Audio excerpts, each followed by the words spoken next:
programa Academia do ROI de hoje recebe o deputado estadual Capitão Castelo Branco, que fala para Sérgio Lima sobre sua trajetória na política e suas principais metas do governo atual. Acompanhe também a nossa agenda de eventos e todas as notícias do programa acessando a página www.academiadoroi.com.br. Bem-vindos a mais uma Academia do ROI. Hoje eu recebo aqui com um imenso prazer, porque ele, além de ser um militar bem-sucedido, agora um político, também é meu amigo, o Capitão Castelo Branco. Capitão, muito obrigado. Muito obrigado, Brasil acima de tudo. Um prazer estar aqui, Sérgio Lima, contribuindo para um Brasil melhor. Castelo, eu sei que a sua trajetória militar ela é fantástica. Eu queria que você dividisse um pouquinho ela conosco e por que você saiu do Exército e agora enveredou pela política com muito êxito e com certeza vai ajudar o país a ser um país melhor daqui para frente. Essa história começa quando o presidente Castelo Branco, meu tio-avô, faleceu num acidente trágico aeronáutico e eu vou ao funeral dele. E naquela ocasião, minha mãe chorando ali no túmulo, ela me pega na mão e faz uma promessa de que a gente deveria continuar o legado que o presidente Castelo Branco tinha deixado.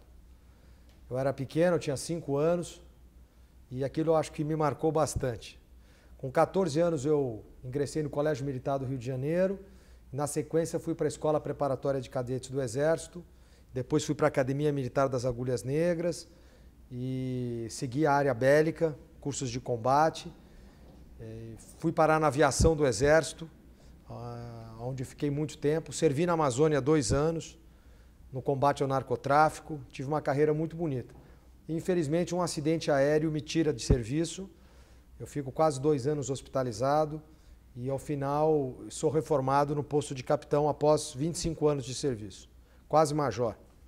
A política, como que surgiu? Após o acidente, a adaptação na vida civil não foi fácil, é um outro mundo. E fui convidado para trabalhar com a minha família na área de educação. Nós temos uma escola no bairro da Bela Vista, a Escola Castelo Branco, e eu projetei todos os meus ideais de vida na escola. Quer dizer, fiz uma catarse e um mecanismo de defesa psicológico e acreditei que a educação, e acredito que é um grande mecanismo de transformação nacional. Assim, me dediquei à educação infantil, à educação de base durante praticamente mais 20 anos. E, naturalmente, assumi um papel de liderança na comunidade da Bela Vista, nos conselhos de segurança, associação de moradores, sindicato de mantenedores de escola, né? E acabei assumindo papéis importantes aí na área de educação. Fruto desse trabalho, reencontro o presidente Jair Bolsonaro, após muitos anos, ele que foi meu contemporâneo na Comissão de Desportos do Exército, e surge o convite para eu sair candidato a deputado por São Paulo, coisa que na ocasião eu não aceitei, mas após 1h20 de gabinete ele me convence de que era por um bem maior e de que era necessário um grande movimento de transformação nacional, que o país estava vivenciando uma guerra do bem contra o mal, às beiras de um abismo e que era preciso retomar a nação. Foi esse discurso patriótico que me convenceu a sair nessa empreita. Agora você pode ter acesso a todo o conteúdo da Academia do ROI através dos nossos cursos. Como ser um profissional de marketing digital, torne-se um consultor de marketing digital e como montar sua agência.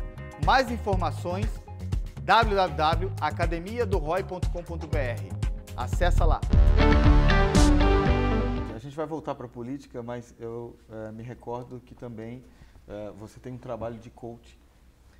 Não sei se agora com a política vai permanecer e como vai ser, mas com certeza você ajudou profissionais de grandes empresas no país a se tornar profissionais melhores, né? Isso começou na área de educação com crianças, a gente notou uma lacuna na formação de lideranças muito grande. O Brasil tem esse gap na formação de líderes em todos os segmentos, inclusive na política. Você vê que entre eleição, sai eleição, a gente fica perguntando em quem votar.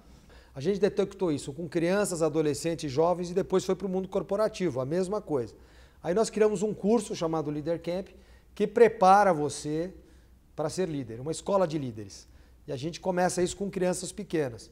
Ganhamos uma expertise com isso, montamos um centro de treinamento em São Francisco Xavier, é um subdistrito de São José dos Campos. E fomos para o mundo corporativo com grande êxito. Passaram pelas nossas salas de instrução, que são ao vivo e a cores no campo, usando muita metodologia militar, grandes executivos do Brasil. E, entre outras ferramentas, o coaching, como você citou, foi uma delas, com muito sucesso. A gente acredita que contribuiu bastante para a melhoria da qualidade dos líderes brasileiros, que está só começando. Sua campanha foi uma campanha exemplar, né? E barata. Barata, bem feita e também com muito respeito ao eleitor, né? Sim, é o que falta coerente com a proposta. A gente tinha metas muito claras, assumimos papéis muito definidos, fomos muito fortes, sinceros e verdadeiros. Quer dizer, demorou para a direita brasileira se posicionar assim. Quer dizer, esses são os nossos valores, a nossa identidade, o que nós somos. Se você gostar, bem-vindo. Se você não gostar, não é o nosso time. E essa clareza de exposição foi que nos deu força. E agora voltando para a política especificamente, qual que vai ser a sua principal preocupação durante sua gestão que se inicia agora em 2019? Os principais problemas do Brasil hoje continuam sendo o tripé educação, segurança pública e saúde, sendo que a educação é o fiel dessa balança, né? O principal foco brasileiro tem que ser um plano nacional de educação de 100 anos. O Brasil, independente de quem entra ou saia do poder, o Brasil tem que ter metas muito claras de se tornar uma pátria educadora. Segundo, sem uma boa segurança pública, a educação não vai avançar, por razões óbvias, e a balança da saúde também. Então nós vamos atuar principalmente nessas 3 áreas.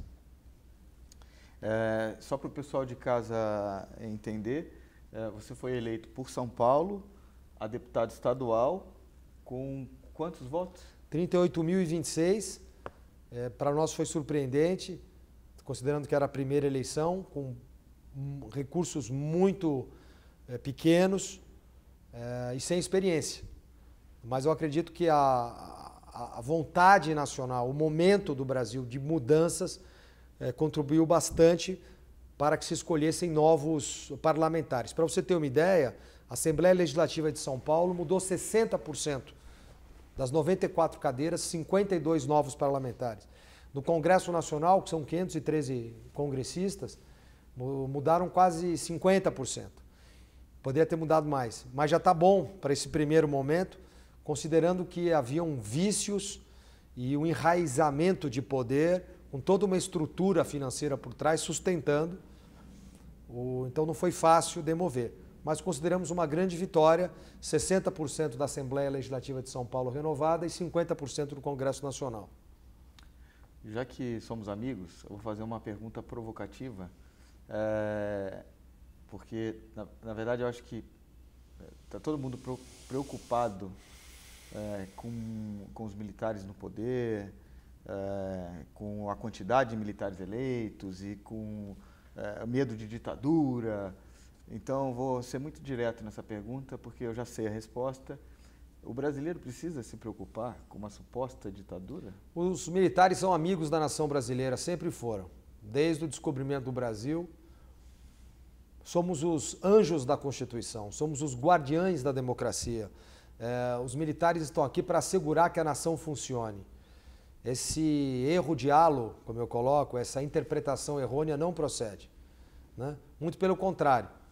Nós, militares, decidimos nos lançar candidatos dentro do processo democrático para nos fazermos representar pelas urnas, assim como outros segmentos sociais também.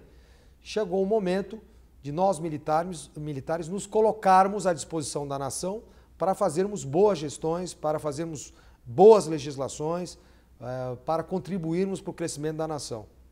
O povo brasileiro precisa se preocupar com alguma mudança brusca de questões sociais, questões relacionadas diretamente ao que tem falado sobre opção sexual, mudanças a respeito da liberdade de imprensa. A gestão do presidente Bolsonaro, e a minha em particular, é de uma gestão livre, democrática, aberta, liberdade de expressão em todos os sentidos, sem nenhuma preocupação em relação a nada disso. Muito pelo contrário, liberdades civis plenas, né? Em todos os sentidos. Não cabe esse tipo de colocação, muito pelo contrário. Todas as reformas que deverão ser feitas, e são 6, eu já vou citá-las, serão feitas dentro da legalidade, da legitimidade, da Constituição e do processo democrático. A gente tem visto já alguns sinais de mudanças do cenário atual, econômico, político, né? Qual que é a visão que você tem bem prática da situação atual e a principal evolução que a gente já vai poder perceber no início do novo governo? Bom, a gente vem de 20 anos de péssimas gestões públicas, né? Isso é fato. O resultado está aí. Foi um engodo, uma ilusão. A gente tem que sair desse estado e estamos saindo. A equipe econômica do novo governo é muito boa, muito competente, um time de excelência, como eles estão chamando, e é fato. Pessoas, principalmente de boa índole, boa fé, que veem a nação acima de tudo, o Brasil acima de tudo, né? Antes dos seus interesses pessoais inconfessáveis. Então, eu vejo com muito bons olhos. E a economia já está respondendo. Nem o novo governo assumiu e nós já temos indicadores de subida. Isso é muito bom. Agora, indo para a área mais relacionada à segurança e criminalidade, a população pode esperar já um combate mais presencial e mais eficiente ao narcotráfico, à criminalidade, justamente pela característica do presidente ser militar e, inclusive, ter aliados militares? Sim, isso é um dos pilares da campanha. O Brasil precisa imediatamente fazer um combate frontal e eficaz ao narcotráfico. Na minha opinião, o grande problema do Brasil nos próximos 10 anos vai ser o combate ao crime organizado, que não é um problema só nacional, é um problema mundial. Nós temos células narcotraficantes no mundo inteiro. É preciso que isso seja levado muito a sério. Não é apenas um problema de segurança pública, mas é um problema de defesa nacional. Os dois andam juntos, são faces da mesma moeda. A defesa das fronteiras, porque atenta contra a soberania nacional, né? Tanto é verdade que o Rio de Janeiro, por muito pouco, quase vira uma zona de exclusão. Quer dizer, você não tem acesso, o Estado não tem acesso a determinadas áreas que são dominadas pelo crime organizado.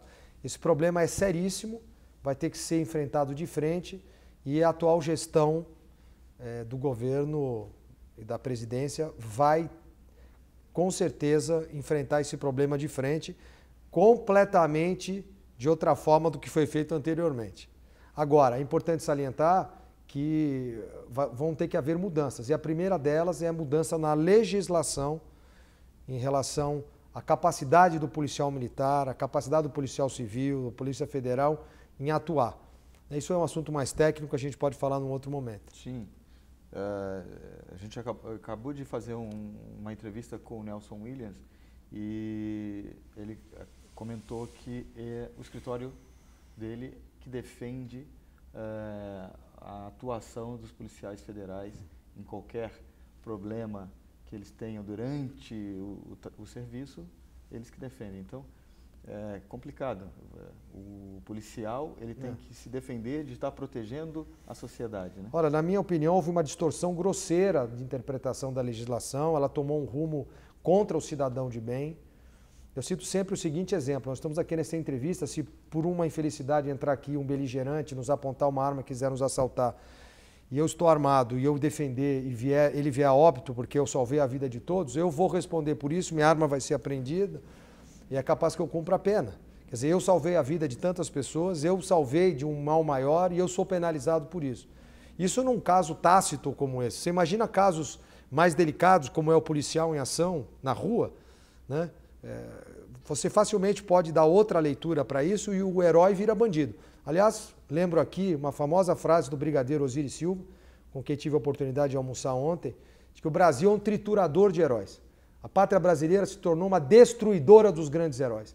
Então está na hora do Brasil resgatar os seus melhores valores e, acima de tudo, os seus grandes heróis. E aproveitando o tema, o nosso policial militar, o nosso policial federal, as nossas forças armadas que estão na fronteira agora, são os nossos grandes heróis, todos os dias. E não são reconhecidos, não são valorizados, não são prestigiados, né? Eu acho que chegou a hora de nós termos nossos heróis de volta. Sem dúvida. Agora você pode ter acesso a todo o conteúdo da Academia do ROI através dos nossos cursos. Como ser um profissional de marketing digital, torne-se um consultor de marketing digital e como montar sua agência. Mais informações, www.academiadoroi.com.br. Acessa lá. E você tem projeto também na área de inovação e tecnologia, e inovação e tecnologia voltado para a segurança, porque segurança era um assunto muito debatido politicamente, mas sem grande interferência de inteligência e tecnologia.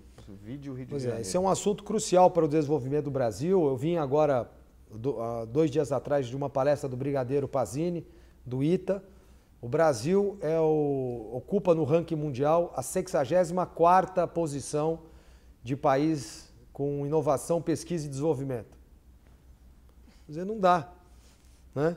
Um país desse tamanho, com esse potencial, perde para inúmeros outros países, ou seja, falta uma política específica para isso. Muita coisa tem que se mudar nesse sentido. O Brasil é um país extremamente criativo, tem um povo brilhante, mas não há condições dessa prosperidade. Isso, com certeza, vai ser uma das metas desse novo governo. Boa. E a respeito, a gente já citou um pouco, mas da atuação que o grupo de vocês vão ter a respeito da reforma trabalhista, que a gente sabe que é uma das reformas mais importantes do desenvolvimento do país. O Brasil perde competitividade, né? Nessa aldeia global, o Brasil está pessimamente ranqueado em relação à produtividade para países com muito menos área, com muito menos população. Então, há que se fazer uma mudança para o Brasil se tornar mais competitivo e, com isso, trazer mais riquezas, atrair mais riquezas. Como eu disse no início, é uma engrenagem. A questão trabalhista é uma delas, né? Que corajosamente foi iniciada pela gestão Temer e deve se finalizar nas próximas gestões. O que a população precisa entender é que o objetivo maior dessas reformas é o crescimento do país. Todo mundo quer ganhar mais, quer viver melhor, né? Com essa situação que está hoje, isso não vai acontecer. Então, são necessárias mudanças. Você acha que a característica da formação militar estratégica, uma formação muito ortodoxa, se não for um lado negativo, vai ajudar na nova composição dos gabinetes, da estrutura política do país? Você acha que a gente vai ter mudanças nesse Com sentido? certeza. O vice-presidente general Mourão, um grande líder militar, vai estar à frente dessa gestão. A Escola Superior de Guerra tem doutrina específica para isso. Nós, militares, pensamos o Brasil como pátria, como nação, como plano de governo. Não pomos nossos interesses pessoais acima dos da nação, pelo contrário. Nós enxergamos o Brasil muito além do que os interesses políticos, partidários ou individuais. Se não é a única, é uma das poucas instituições, as Forças Armadas e outros grupos que pensam o país desta forma. Neste sentido, vamos estar em excelentes mãos, porque vamos enxergar o Brasil como um protagonista no cenário mundial, como líder, com a gloriosa missão para a qual nasceu. Nós acreditamos, e aqui eu falo em nome do professor Henrique José de Souza, fundador da Sociedade Brasileira de Obiose, que dizia: a esperança da colheita reside na semente. Nós somos essa semente de um novo amanhã. E ele profetizou que o Brasil seria a pátria de um novo estado de consciência para a humanidade. Que o Brasil seria o líder de uma nova civilização. Nós acreditamos realmente nisso. E precisamos colocar o Brasil no rumo desta gloriosa missão. Eu acabo de chegar de uma viagem internacional, estava em Portugal, e a visão da eleição do Jair Bolsonaro lá fora, ela não é muito positiva. Como é que está sendo a abordagem da mídia internacional com vocês e por que você acha que isso acontece? E eu senti isso já há alguns meses, antes mesmo da campanha. A imprensa internacional ela é viciada com pensamentos de esquerda.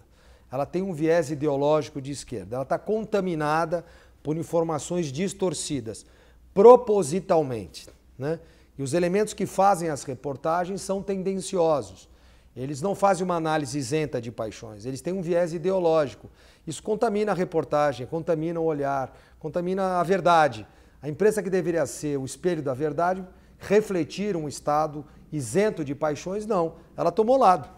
E ao tomar lado, ela prejudica o eleitor, o leitor, né, a pessoa que faz a análise.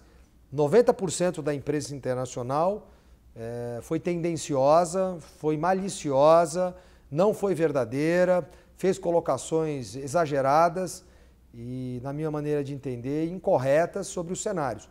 Tanto que é raro, né? Muitas das coisas que foram faladas eram falácias, mentiras mesmo. Nada a ver com a realidade que acontecia aqui. Sim. E eu dei várias entrevistas a jornais franceses, japoneses, alemães, durante a campanha, esclarecendo e mostrando o outro lado. Eles só estavam mostrando um lado da questão. Para que haja isenção, é preciso que você mostre os dois lados. Para os jornais e para as televisões e as rádios que eu dei a entrevista, eles saíram bastante satisfeitos com esta nova posição, com esse novo olhar sobre o governo Bolsonaro. Sim, com certeza. Eu acho que essa deve ser uma das preocupações agora do novo presidente e de vocês, juntos com ele, de fazer com que o mundo entenda que a gente, na verdade, está andando para frente, não andando para trás. Né? Muito. Castelo, a gente tem uma pergunta-chave aqui no final do programa. O programa começou muito focado no segmento de marketing, mas ele expandiu, cresceu, nossa audiência cresceu. E aí a nossa pergunta-chave sempre era, se você fosse uma campanha, qual seria o seu ROI? Mas eu vou mudar a pergunta para você, que é... Traduz. Na política agora, que é a sua nova paixão, sua nova missão, qual vai ser a sua principal meta e o que você espera colher de sucesso entrando agora na vida política e ajudando o país? É o legado a uma nova geração com novo estado de consciência e novas possibilidades. Todos nós temos filhos e netos. A pergunta é que país vamos deixar para essas pessoas? O nosso maior legado é deixar uma grande nação, é deixar um Brasil melhor do que nós recebemos. Corrigir rumos para que esta nova geração tenha uma vida gloriosa. A gente quer que os nossos filhos sejam ricos, prósperos, felizes, tenham saúde, tenham uma boa educação, sejam pessoas bem resolvidas, em todos os aspectos, né? Essa é a nossa missão. E a missão vai ser cumprida. Muito bom. Castelo, muito obrigado por sua presença aqui na Academia do ROI. Foi um prazer. Foi uma honra. Com certeza eu vou te convidar de novo ano que vem, quando você já estiver no governo. E espero que você esteja aqui conosco, mesmo com a agenda corrida que você vai ter com certeza, mas espero que você esteja aqui conosco para contar as novidades sobre o governo e as mudanças que a gente vai atravessar nos próximos anos. Muito obrigado à Record News e à audiência. Brasil acima de tudo, Deus acima de todos. Obrigado, Castelo. Pessoal, não deixa de acompanhar a Academia do ROI toda quinta-feira, 00:15, aqui na Record News.